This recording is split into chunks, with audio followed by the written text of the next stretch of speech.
Hey, seventh graders, I want to talk to you about the food webs that you're going to be creating. So let me share my screen here.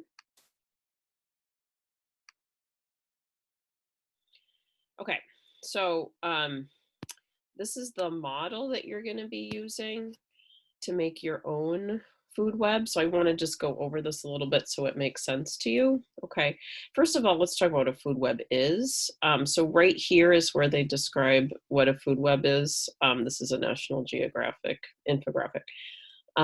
So a food web basically is a series of food chains. And a food chain is talked about right here. So it says a food chain provides a simplified look at how energy is transferred from one species to another until it reaches a decomposer. So remember, decomposer is what breaks things down. So remember, we've talked about this already. What it means when we're talking about energy, we're talking about food being broken down into energy. Remember, we talked about cellular respiration and how that creates something called ATP, which enables muscles to move. So the process of cellular respiration occurs in other mammals too, not just humans, and then occurs in reptiles, amphibians, birds as well. Okay, so that when we talk about energy, that's what we're talking about, the breaking down of food to provide your body with what it needs so that it can do what it needs to do. So a food chain is just that energy passing from one organism to another to another. And then a food web shows all of those chains and how they're connected to each other. So a food chain could be um, let's see, we could have a chipmunk eats a nut or a seed, and then a coyote eats the chipmunk. That would be a food chain. A food web is more like this. It shows many different organisms and how they're connected together. So let's talk more specifically about how you're going to make your food web. So the first thing you're going to do is you're going to decide what's going to go into your food web. And I've asked you to have one herbivore, one carnivore, one omnivore, one producer, and one decomposer. Obviously, this food web has more. If you want to go further, you can have more, but I want you to see that there are examples of all of these things. There's a producer here, a plant. There's a decomposer here, which is the earthworm. There are what are called primary consumers, and primary consumers are what eat producers. So they're herbivores. So a squirrel would be, well, they've got a squirrel as an example of an herbivore, but squirrels are actually omnivores. An example of an herbivore would be a rabbit or white-tailed deer. Okay. So that would be called a primary consumer. A secondary consumer is one that eats a primary consumer. So they have here that a primary consumer could be eaten by a cat, okay, as a secondary consumer. Okay, so let's talk more here about what this looks like, and then I'm going to talk about this here, this energy flow key right here. Okay, so what I'm going to have you do as well, like I said, you're going to choose which organisms from your table you want to include in your food web, and then you need to make sure you have the common name and the scientific name for each organism that you include. So you can include your dog or your cat as long as you've witnessed them being part of a food web in your yard, meaning that you've seen them eat something that's in your yard. You've seen them eat a chipmunk or a snake or something like that. Okay. So you're going to include the common name and the scientific name, just like they've done here. Okay. And then you see all these arrows here. Let's talk about what those arrows mean.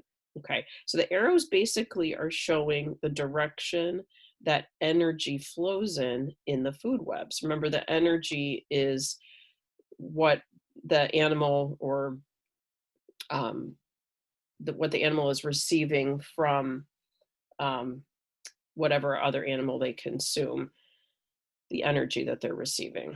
Okay, so I want to take a look at this. It says energy flow key. Okay, so you're going to be creating something like this too, and you can color code it any way you want.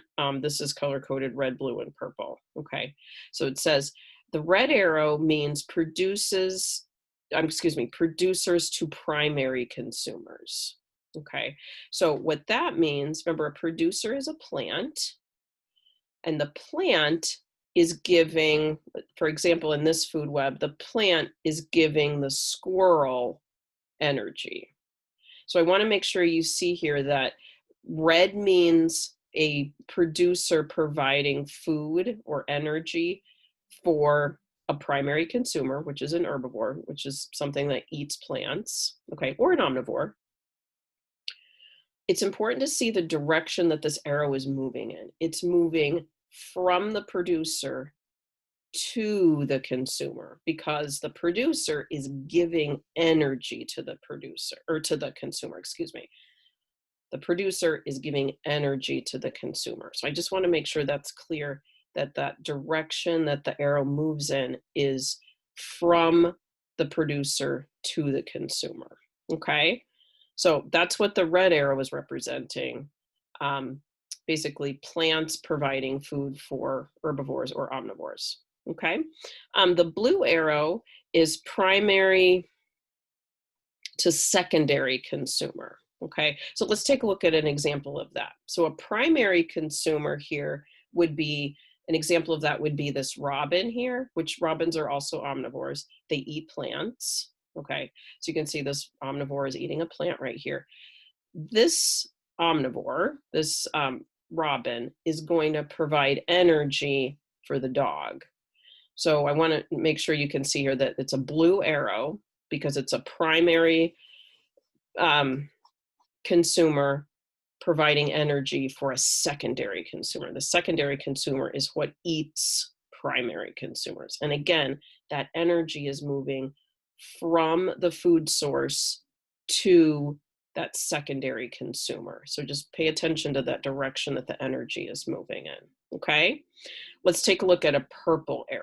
Okay, so purple is secondary to tertiary consumer. Okay, so some examples of tertiary consumers here are the coyote.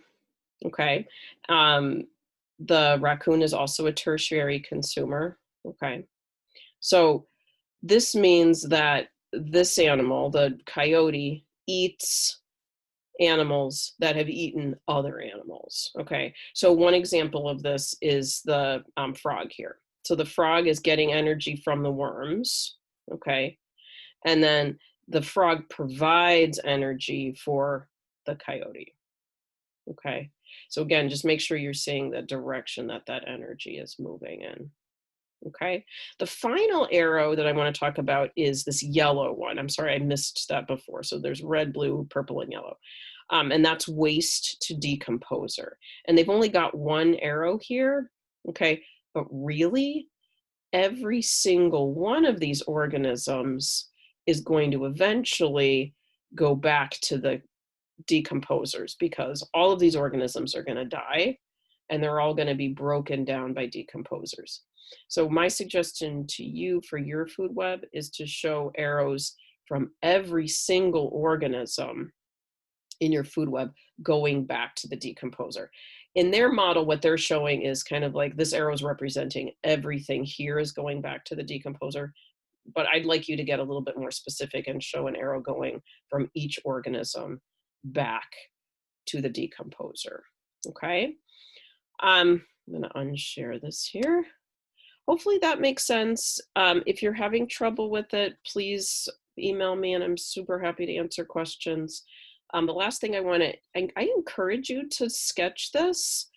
You don't have to, you can use Canva to make a poster, but if you decide to sketch it, you certainly look at example, like if you have a raccoon in your food web, certainly look at a drawing, or excuse me, a photo of whatever organism you're sketching and use that to draw from. But I prefer you to be off screen to do this, but you certainly don't have to. So Canva is also an option. So again, just email me if you have questions, and I look forward to seeing what you come up with.